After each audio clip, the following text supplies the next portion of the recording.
Olá, para quem não me conhece, eu sou a Bruna, historiadora da arte e artista independente.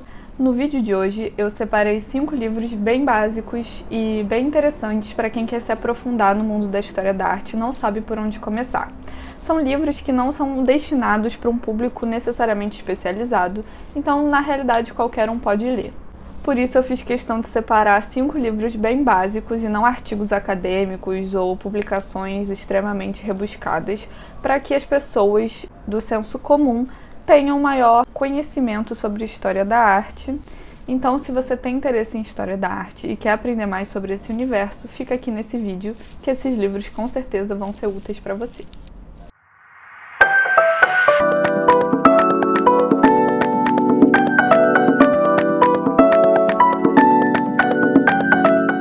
Bom, para começar, o primeiro livro que eu selecionei, o livro mais famoso de história da arte que tem, que é o livro do senhor Ernst Gombrich, ou Ernst Gombrich, ou o que vocês queiram chamar, cada um fala de um jeito e tudo bem. Ele provavelmente não sabe falar o seu nome. Por volta de 7 milhões de cópias vendidas, traduzido para 30 línguas diferentes, e com certeza está na lista dos best-sellers aí da Times. Bom, esse livro é um grande manual de história da arte. É óbvio que, assim, tem limitações, né? Escrito por um autor europeu, branco, no século XX. Então a gente sempre tem que ter isso em mente quando a gente lê uma obra, quem escreveu e quais as razões por trás das quais essa pessoa escreveu o livro. Mas nesse livro aqui, o Gombrich vai tentar fazer um apanhado da história da arte desde a pré-história até o século XX. Então é um apanhado bem genérico, foi feito pelo autor quando ele se mudou para os Estados Unidos, por conta da Segunda Guerra Mundial. Foi publicado em 1950 e o intuito dele, na realidade, era formar um leitor leigo da época, porque a Academia de História da Arte nos Estados Unidos ainda era incipiente. Então, o Gombrich traz a visão europeia dele, branca, para os americanos. E a linguagem desse historiador aqui, ainda bem, abandonou um pouco a tradição alemã, acadêmica alemã, de linguagem rebuscada, complicada, que você entende depois de ler 40 vezes. Não é esse o caso. Esse livro aqui eu tô com a versão em inglês, que é The Story of Art, mas em português vocês vão achar como A História da Arte e vão entender porque é simples, os capítulos são grandes, mas é aquela leitura que te consome. Você vai lendo, lendo, lendo e passa muito rápido. Agora eu vou mostrar o livro por dentro. Bom, a minha versão é com essa capa dura, mas vocês vão encontrar diversas versões aí nas livrarias, na Amazon, onde vocês queiram comprar. Como eu havia dito, ele vai dividir o livro em diversos capítulos, que vão desde a pré-história até, como ele chama, de triunfo do modernismo. Eu vou dar uma folhada aqui no livro com vocês. Mas basicamente ele vai falando sobre diversas obras, vai analisando as obras e os movimentos, também obras de artistas, homens, né? E essa é uma das críticas que temos ao livro do Gombrich. Mas enfim, feitas as ressalvas, é um livro extremamente interessante para quem está começando, porque dá um panorama bem genérico, mas é aquilo, você tem que estar interessado majoritariamente, né, em arte europeia. Se esse não é seu interesse, não tem por que ler esse livro. O segundo livro que eu selecionei, na realidade, faz parte de uma série da BBC que foi lançada em 1972, com o título de Ways of Seeing, ou seja, Modos de Ver, que foi escrita por John Berger com a produção de Mike Dibb.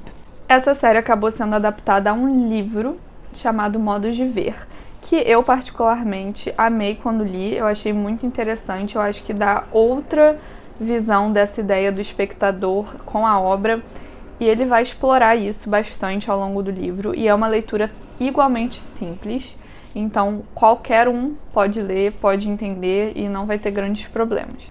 Vocês também podem ter interesse em ver a série ao invés de ler o livro, ou fazer os dois, é o que eu recomendo, porque é muito interessante o olhar dele sobre a história do nu feminino, sobre o estatuto da pintura a óleo, e como eu havia dito, é uma leitura tranquila.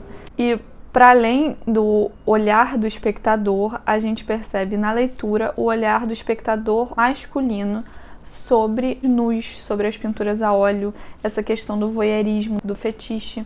Então é um livro para quem tem interesse em repensar essas categorias artísticas e a própria percepção da obra por meio de alguns sintomas culturais. Ele aborda a pintura a óleo e tudo mais, mas isso extrapola a pintura, extrapola os meios tradicionais artísticos e é possível deslocar isso para um maior raio e perceber até mesmo as questões do espectador no cinema, como a mulher é percebida no cinema, como acontecem essas relações entre o que se olha e o que é visto. Eu acho muito, muito bom esse livro e essa série.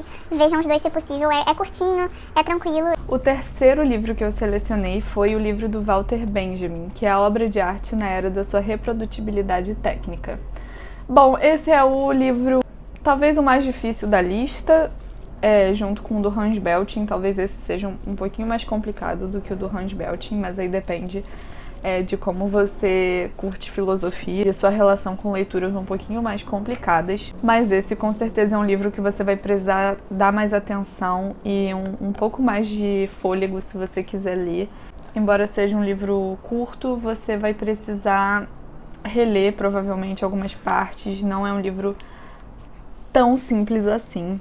Bom, para quem não conhece o Walter Benjamin, ele foi um ensaísta, filósofo, crítico, enfim, um autor judeu-alemão, associado à Escola de Frankfurt e também foi fortemente influenciado por teóricos marxistas. Esse livro é um ensaio que foi publicado em 1936 na revista do Instituto de Pesquisas Sociais, em francês, e esse Instituto de Pesquisas Sociais era um núcleo que daria origem à Escola de Frankfurt posteriormente. Todas as outras 3 versões desse livro foram publicadas depois que o Benjamin faleceu. Somente nos anos 80 o público teve contato com a versão... E tem várias notas, enfim, que é essa daqui, tem várias notas, tem vários... versão 1, versão 2... Nesse livro ele vai analisar basicamente com todas as questões do século XX, né, principalmente a fotografia e o cinema, e como todas essas revoluções técnicas vão fazer com que a obra de arte tenha seu status repensado. Então ele vai analisar categorias como a aura, a contemplação, a originalidade, a autenticidade e o próprio estatuto da cópia quando se relaciona com a obra original no mundo em que são produzidas diversas cópias por conta dessa revolução técnica. Esse livro ele continua sendo extremamente importante para a história da arte, porque as revoluções técnicas analisadas por Benjamin são diferentes, né, do que a gente vive agora, embora a gente ainda viva reverberações dessas aqui, como a fotografia, o cinema e as inúmeras cópias e imagens a que estamos sujeitos e consumimos.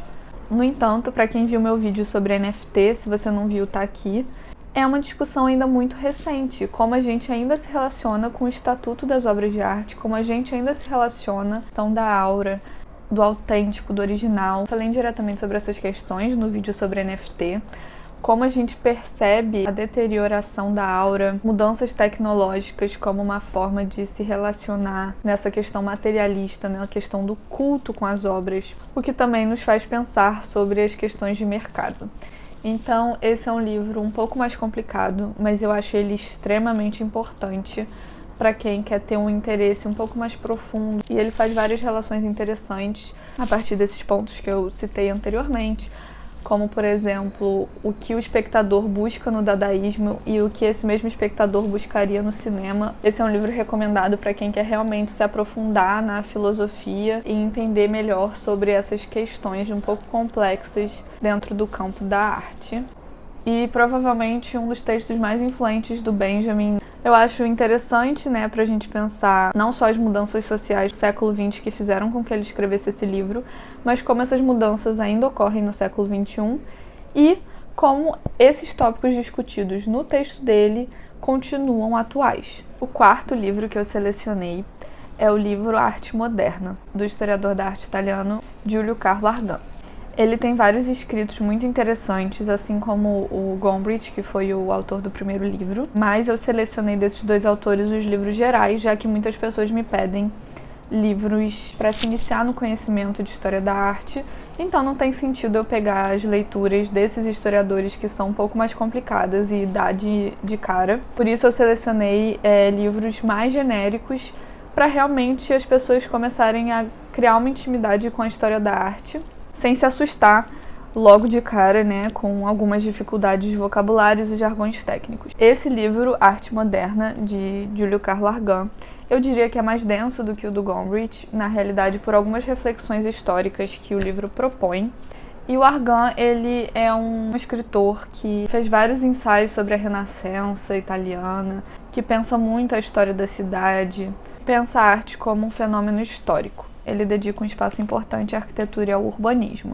Para além dessa análise do Argan da arte como um fenômeno histórico, propõe uma leitura não só sociológica, mas também estética de algumas obras, em que ele vai se aprofundar um pouco mais. Aqui nós temos o livro por dentro. O capítulo 1 fala sobre clássico e romântico, ele vai seguindo, falando sobre impressionismo, a fotografia. Então ele basicamente faz um percurso do século XIX até pop art. É um livro extremamente interessante, inclusive eu abri em uma das minhas pinturas preferidas do Van Gogh.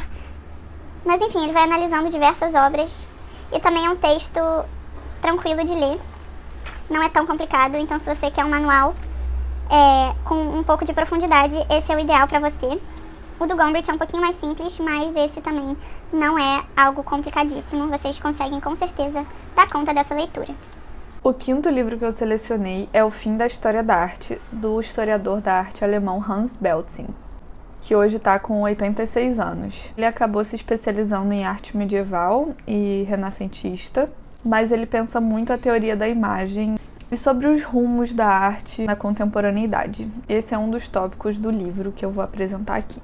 O Hans Belzing, acima de tudo, vai questionar o estatuto da história da arte como disciplina e não só como uma disciplina que digere as informações num mecanismo canônico de progresso, declínio, auges e decadências, como a gente entende o Renascimento, a Idade Média, mas também ele pensa as reformulações do campo da história da arte em um contexto diferente, em contextos diferentes. O Belzing acredita que a história da arte se funda numa base muito firme, muito engessada como disciplina. A gente carece de uma história da imagem. Essa ideia de uma antropologia das imagens ainda tem algumas ressalvas, mas o que o autor entende é que a obra de arte ela tem um local, uma data, e ela é como um elemento classificável, enquanto as imagens formam uma cultura visual de forma mais heterogênea. Basicamente, então, o que o Hans Belzing vai fazer é colocar o questionamento se a arte ainda está em compasso com a narrativa da arte em que ela é colocada. Esse e o livro do Walter Benjamin são os dois livros desafio da minha lista. São livros um pouquinho mais complicados, um pouco mais densos, mas eu acho que vale a pena ler pelas discussões que o campo abriga. Bom, eu tentei comentar esses 5 livros de forma breve, mas novamente é uma curta seleção. Eu ainda pretendo fazer outros vídeos com curtas seleções diferenciando os temas. O tema dessa seleção foi realmente alguns livros introdutórios que eu acho que as pessoas deveriam ler. E porque muitas pessoas me perguntam, Bruna, o que eu posso ler em História da Arte para eu me aprofundar um pouco mais, deixando a ressalva dos 2 livros mais complicadinhos, que não são livros, talvez, para quem quer ter uma leitura um pouco mais descontraída, de pensar a história da arte de uma forma um pouco mais simples. Se vocês gostam de vídeos como esse e querem outras indicações, já deixa seu like e se inscreve no canal. Então espero que vocês tenham gostado desse vídeo. Manda todas as suas ideias aqui embaixo que eu vou adorar ler e pensar em preparar vídeos a respeito. Então é isso, até mais, a gente se vê numa próxima.